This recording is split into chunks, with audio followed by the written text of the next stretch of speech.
Clips के Bhojpuri channel से आएगा। एक हिंदी गाने का रिक्रिएट किया है हम लोग। और परफॉर्मेंस वाली बात जो है, आज हम लोग पहली बार स्टेज परफॉर्मेंस करेंगे।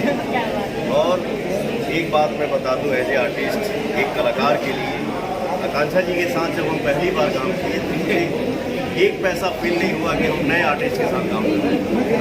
इतना अच्छा इनका नेचर है, बहुत मज़ा आया काम करके। और आज का जो खुशी का माहौल है, तो आज हम सारे कलाकार इकट्ठा हुए हैं, तो आज का दिन ये है कि आज हम देखेंगे भी और दिखाएंगे भी, झूमेंगे भी और झुमाएंगे। कौन भाई भोजपुरी? एक डायलॉग मेरा है, पत्थर कितनों पिसाइल बाकी मैदान आ भइल, पत्थर कितनों पिसाइल बाकी मैदान आ भइल, और दुनिया में ऐसा कोई माई के लाल पैदा ना भइल ये पवन सिंह के तनिए बाजा बजा दे भी हम भुला गए। कोई पवन सिंह के बजा दे बाजा हो सर, माई के लाल पैदा ना भइल।